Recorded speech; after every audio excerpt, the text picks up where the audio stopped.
Are you familiar with Rising?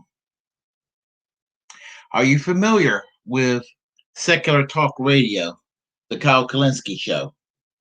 Are you familiar with Breaking Points? Are you familiar with Crystal, Kyle, and Friends? Um, if you are interested in one of these or all of these or some of these, you'll know basically what this video is about. Crystal, Kyle, and Friends is a program that started earlier this year, officially January 1st, 2021, hosted by Kyle Kulinski and Crystal Ball. They interview people, various people on the left, predominantly. And and I've joked that Kyle Kulinski and Crystal Ball could be the new Shank, Eager, and new Anna Kasparian. But I mean that in a complimentary way. I don't mean the Cenk Uygur and Anna Kasparian of the year 2021. I no longer consider Young Turks as political allies on the left. They're the center. They're CNN. They're MSNBC. They're the mainstream media. So I don't pay too much stock into to the Young Turks. They're not even shit libs at this point. They're centrists. The Katzenberg money made them centrists. But I like the Kyle Kulinski show, which used to be part of the Young Turks. I've often said it was the best program of all programs for the Young Turks. And now the Young Turks is garbage because they got rid of one of their best, Kyle Kulinski.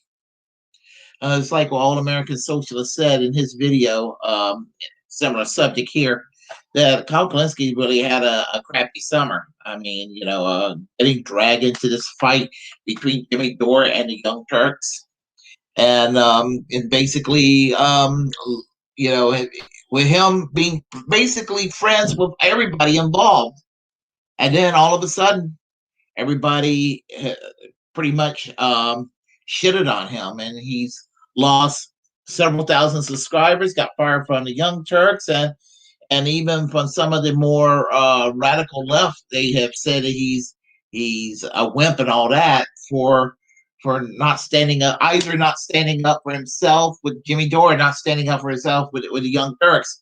And there's nothing wimpy he's done. I mean, my goodness, it's since when is having empathy a sign of weakness? It's a sign of being a good person. And so, anyway, well, I just want you to see this, and I'm going to comment further. Okay, righty. Give me a moment. Here we go.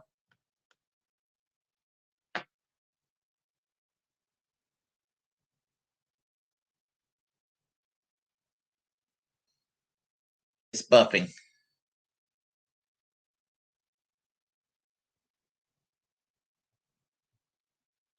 We're having difficulties. There's a miners' strike going on right now. Something like 1,100 miners down in Alabama have been going on for 4 months. They are picketing in front of BlackRock in Manhattan right now as we're talking. And at least as of last week, there hadn't been a single cable news segment on this 4-month-long strike, first of its kind in 40 years. What's going on with that? Why do they ignore these incredibly significant? I don't want to overly generalize. Yeah. There are great reporters who work really, really hard, and then you really see outstanding investigative reporting. Sure. But in general, I would say that for corporate media in general, there is not a lot of respect or connection with working class people.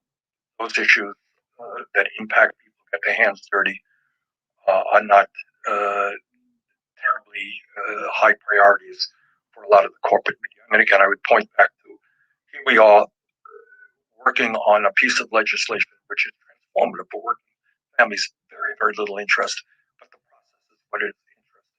Gossip is very interesting. But here you have strikers who are taking on Wall Street and getting very little coverage. It does not surprise me. Yeah, it also doesn't fit into a political horse race kind of narrative, which I think is kind of their comfort zone in terms of covering this.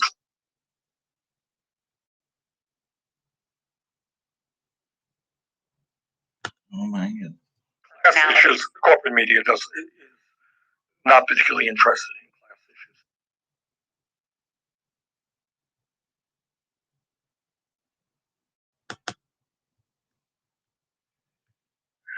issues. Okay, I'm back. All right, I gotta stop saying I'm back. It's way of improvising. You don't want to hear that about me. Okay, you probably noticed that there was an interview with Bernie Sanders, and in the interview, there was Crystal Ball interviewing Bernie Sanders on what's the name of the show? Crystal, Kyle, and Friends. Notice there was no Kyle Kulinski there. Kyle Kulinski was excluded, and people are wondering who excluded Kyle Kulinski from interviewing Bernie Sanders. Was it Bernie Sanders himself, or was it some staffers, advisors? I'm going to be inclined to say the latter, for two reasons. I just think that's the sort of thing advisors would do. It's just something that I think an advisor or a staffer would do in regard to Bernie Sanders. And also, I'm a lifelong Bernie Sanders supporter. I still am a lifelong Bernie Sanders supporter. As you can see, I have this campaign poster I got from a rally in Chapel Hill in 2019 when I saw Bernie Sanders speak. So I mean, I'm obviously a strong supporter of Bernie Sanders. In fact, I've often said that I was the first online Bernie bro. All you Hillary Clinton people, you think all those Bernie Sanders people were obnoxious? You did not. You did not know me in the 1990s and early 2000s online when I was defending Bernie Sanders from hard leftists at that time, and go and be condescended to by a near Republican like the Clintons and other corporate Democrats about Bernie Sanders. Fuck off, corporate Democrats. But anyway, yeah, I mean, the thing about it is that I think it was a campaign staffer or someone like that, some advisor, and it's kind of like, why?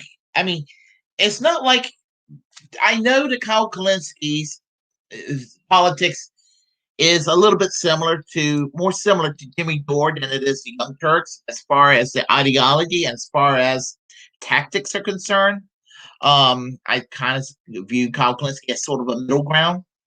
But Kyle Kulinski is not Jimmy Dore in regard to being hostile toward Bernie Sanders. Yeah, I am one of those on the left that am okay with Jimmy Dore. I have complaints about Jimmy Dore, but I don't shit on him the way other people on the left shit on Jimmy Dore. Thing about Jimmy Dore is 2016 Jimmy Dore supported Bernie Sanders. That was a good move to make. And while I would say that Tulsi Gabbard was an okay choice in 2020, Tulsi Gabbard ain't Bernie Sanders. Andrew Yang ain't Bernie Sanders. Elizabeth Warren ain't Bernie Sanders. Marianne Williams, and I like Marianne Williams a whole lot. None of them are Bernie Sanders. They should have all gotten behind Bernie Sanders. And same thing with Jimmy Dore.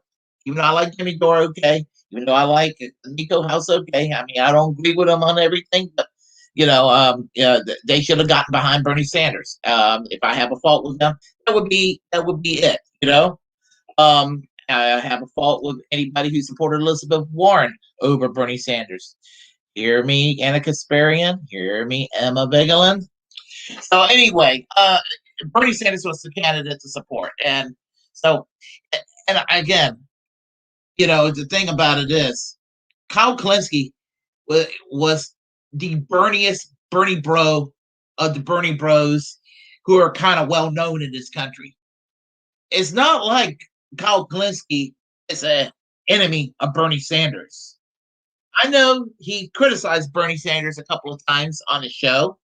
I know he used to work cuck, and I cringe when he called Bernie Sanders a cuck occasionally. Even though I think that maybe at the times he did the language was harsh. I understand why Kyle Kulinski was upset with Bernie Sanders in those areas. But I would have never called Bernie Sanders a cuck. And I certainly, would never say anything like F Bernie Sanders, like what's his name? Jimmy Dore did it at March for Medicare for All.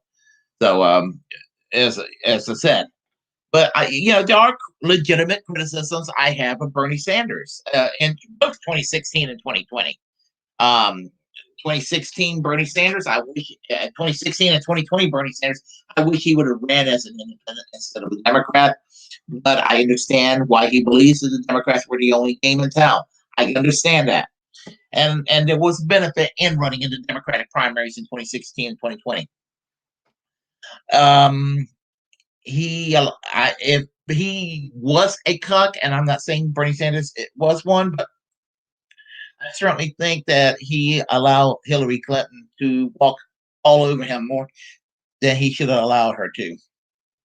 And I would never have anything positive to say about Hillary Clinton. In fact, I'll say it right now what I think.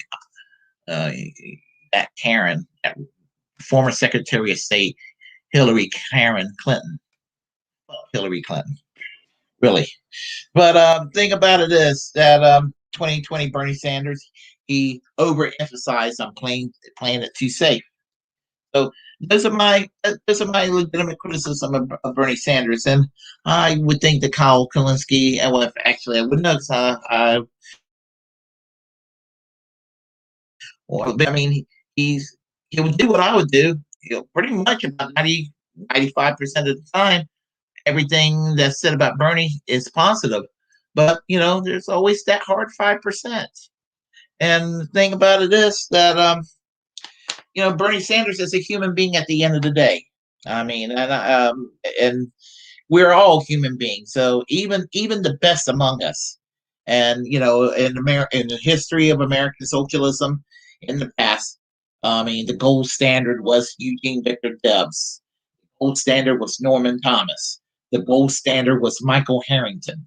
And all that lives today with Bernie Sanders. So, and there are lesser known people that I would like to throw in the mix. A. Philip Randolph, who was the predecessor to Martin Luther King. I would say that Emma Goldman. I would say that Helen Keller. I would say Frank Zeiler. I would say David McReynolds. I would also say I don't know Victor Berger. So there were many people around that were the runner up or predecessors to Bernie Sanders, and he's keeping that tradition around, and he kind of revived that tradition. So I am disappointed with Bernie Sanders not wanting Kyle Kulinski in the interview, and it really is sad that happened. That was unfair, unfortunate, and actually was just not right to do that. Now, I'm okay with the fact that Crystal Ball got a chance to interview Bernie Sanders. I'm glad he was interviewed just the same, and I think highly of Crystal Ball too, and I love the program Crystal, Kyle, and Friends, and I encourage people to watch it if they can. So, but as I said, I personally think Kyle Kulinski was thrown under the bus, and this is one of the few times you're going to hear me say profoundly, "Shame on you, Bernie Sanders." And I hope that that's not going to be a barrier to me ever meeting Bernie Sanders in person, because I would like to meet Bernie Sanders and have a selfie with him and all that. Respect the man a whole lot. Have respected Bernie Sanders since I first heard of him in 1990, and I as far as modern American political figures, he's been a big influence in what I do. And I think that the United States is a better place because of Bernie. And I still continue to say that Bernie Sanders is my only voice in Washington D.C. today. Even the squad can't hold a candle to Bernie Sanders. I mean, because Bernie Sanders, let's face it, man's OG. He was the original. So anyway, if you like what you heard, press like and comment. If you disagree, we'll comment anyway. We'll have a conversation. Feel free to share the content on this channel. As First Amendment absolutist, it's my duty to inform you to create your own platform and utilize it because we're the muckrakers of our time. Feel free to go ahead and hit that subscribe button, hit that notification bell. And until next time, I am American Social Democracy. Class struggle now. And if Bernie Sanders run in 2024, in spite of my criticism, I will be what I was in 2016 and 2020. Bernie or bust. I will probably be Bernie or bust in 2024, even if Bernie Sanders doesn't run. I gotta go. Take care.